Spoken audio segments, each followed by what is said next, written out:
watching OGJayDevin. I have his link below. Huge credits, huge shout out to my dude OGJayDevin, one of the best content creators. I watch his stuff daily. You should totally check him out.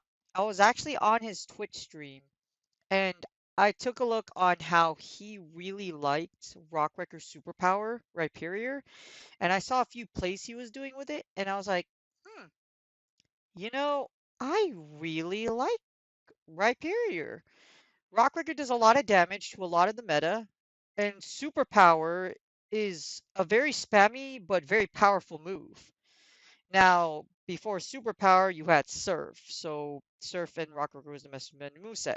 But I like fast, powerful moves that you have that are really skill based and take a lot of skill to play, like I said. So because I saw how OGJayDev used it and his approval of Superpower Hyperior, I was like, I wonder, would this work in a line if I made something out of it? So that's the story of how Rhyperior essentially came into existence as the closer and the counter to Dialgas and Melmetals and anything else that Superpower just absolutely wrecks or Rockwrecker wrecks itself. All right, here's the analysis from Rhyperior. So if you take a look, I'm taking the data from Rhyperior with Rockwrecker and Surf. Now, don't get me wrong. If you look at these matchups, they're pretty close because as you see for Dialga and for Tyranitar and Raikou, really what really makes it such a strong pick against those Pokemon, Rhyperior, is because of Mud Slap. Now, in a lot of scenarios, you can actually Mud Slap a Pokemon down, and you have all this energy to play with after you are done deciding what you want to do. For example, a typical play you do with Dialga is you Mud Slap it down. All you have to do is burn a shield, and then you can use all that energy to just completely destroy whatever's in the back, or if you do end up against a Kyogre, you can actually like double superpower, hope to break 2 shields, or break a shield, or if they don't shield, you do heavy damage.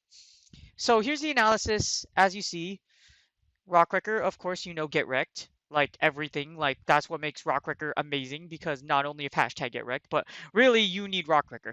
You need a Rockwrecker for Masters. There is no replacement for it. It's what makes Rhyperior so good. With Rockwrecker, you can one-shot Togekiss in a no-shield scenario. With Rockwrecker, you deal heavy damage against Kyogre and Giratina. It does so much damage. It is essentially the blast burn of rock type. That's why Rockwrecker is so good.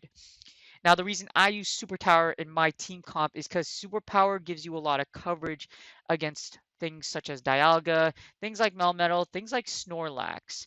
Because we have Mewtwo and Hydreigon in this comp to cover a lot of the other typings, we don't really need Surf.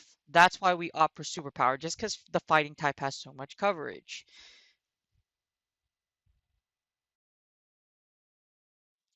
All right, so here are my Rhyperior strats. Now, I'm going to have a little bit of fun with this one. I love Rhyperior, so you know what? My first strategy with Rhyperior is called Slap It Down. Now, what you're going to do is you are literally, once they send in and you see the dragon and steel type on the top right of the screen, you are going to send in your Rhyperior, and all you're going to do is burn a shield and just slap it down. You're going to smud slap down an entire Dialga. You're going to farm it down, save all that energy, and whatever they send in next, you're just going to throw all the energy at it. Next strategy is called the Superpower. Now, it's called Superpower for a reason. Superpower is one of my favorite moves. It only costs 40 energy, and after you farm down an entire Dialga, you have all this energy to throw at the next opponent, at your next opponent's next mon, and normally you could throw 2 superpowers. So with superpower, like it says there, the superpower, use superpowers energy to take out Snorlax's steel types with no shields or to burn energy before fainting. Because superpower normally you'll get before your Rhyperior goes down, unless you're against a Kyogre, you'll be able to fire off a superpower, which lets you get off a little bit of extra damage. Still does a lot of damage, and you get to use up all that energy, like I said. The last strategy is called get wrecked. Now, get wrecked, exactly, you get wrecked. You just simply use Rockwrecker. A Rockwrecker will one-shot a Togekiss, or you'll deal heavy damage / you'll force shields for what's coming in next. Normally what I'll see is that when I win the lead with Hydreigon, they'll send in their Dialga. I'll farm down all that energy, and whatever that we won the lead with, whether it be like a Giratina O or a Kyogre, all we're gonna do is just literally send in Rock Wrecker damage and either break a shield or literally Rock Wrecker down. You'll see more of these strategies implemented on our Shoutcast analysis that comes up shortly. All right, now here we go. We're going to move on to our Mount Shoutcast. Here you go, searching the queue. Now you're going to see just how powerful Rhyperior Superpower is. Here we go. I get matched up with a fellow rank 10. Match starts. We get the Hydreigon and we get the Togekiss lead. This is absolutely horrifying. Now I'm going to safe switch into my Mewtwo. If you haven't seen part 2, Safe Switch Mewtwo, this is the reason why I Safe Switch. I'll Safe Switch into Togekiss, and now you will see Psystrikes go off. This is good for us that our opponent is staying in, because Mewtwo heavily outspeeds Togekiss. Now our opponent gets out of there, and now he sends in Giratina Origins. We want this, because Psystrike does heavy damage, or we break shields. So here we go with the Psystrike. Does heavy damage, as you see, to the Giratina Origins. He's going to get a Shadow Ball or an Ominous Wind off. This is okay, because my Mewtwo is already low on HP. Ominous Wind goes off, Mewtwo gets KO'd. Now what I'm going to send in, I'm going to send in my Hydreigon. There's going to be more on this on part 4, where I talk about the matrix of how this team works and realigning the team so that you essentially get back switch advantage. So here we go. We get the Shadow Ball into Hydreigon, showcasing my bulk of Hydreigon when it takes certain charge moves.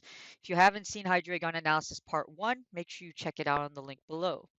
Now our opponent's really deciding what we should bring in. We know that Togekiss is going to come in, and we get a Dialga switch in right away. Look what happens. Now this is what I mean by slap it down.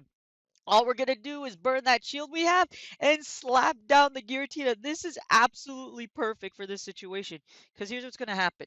We're going to slap down this Dialga, and we're going to have all of this energy to do our third strategy, which is wreck the freaking Togekiss. We are absolutely going to get wrecked this Togekiss right now. And it gets one shot. It doesn't matter if he has a shield or not, because we would have had enough energy, and my Rhyperior had enough HP to get a second Rock Wrecker off. So this was essentially GG's to our opponent. On the next Shoutcast, you're going to see the Dialga slapdown technique even faster in like real time. So we're gonna, here we go. Here's my team again. Again, Hydreigon, Mewtwo, Rhyperior. We go search in a queue, and we should get a fellow rank 10 or someone close to our ranking. Either way, like I said, that really showcased part 1 and part 2 of my series, my Hydreigon team series. And now we get another fellow rank 10. Now we get the Hydreigon into the Kyogre. This is perfect. We win this lead. Now we can expect our opponents to switch. That's why I bring the window. And it's the Dialga. Here we go. All we're going to do is slap it down, baby. We're just going to take all of our energy that we gather after we burn one shield and send it off, because we already, let's be real, you already know what's going to come in next after this Rhyperior goes down. We know there's a Kyogre, so you already know what's going to happen. So here we're going to slap down the Dialga. And I don't know. Hey, go battle lag. Can we hurry? Okay. Oh man. Okay, so if in any scenario that you do not switch fast enough, you will not be able to slap down Dialga. This is why it's so important to do this as fast as you can. So we still have all this energy, except what I'm going to do is I'm actually going to double Superpower. We should be able to get back-to-back Superpowers on this Kyogre. He blocks one, and then here we go, the back-to-back Superpowers. With all this energy that we got from this Dialga, we could do back-to-back Superpowers, and we break both shields! This is beautiful. This is exactly what we want. We even up the shield scenario, and we got back switch advantage, and now I have the Kyogre versus my Hydreigon. This is perfect, because there is no universe where this Kyogre will ever get to a Blizzard, because Hydreigon's Dragon Breaths do so much damage, and I get to this Dark Pulse. This Kyogre is absolutely going to get wrecked. Now we get the Dark Pulse. Takes out the Kyogres. A lot of Kyogres help. This Kyogre is just going to get farmed down. We have all this energy for whatever's in the back. And we get a Snorlax. This is perfectly fine. So here's another showcase on Hydreigon Part 1. Legs don't do a lot of damage to our Hydreigon.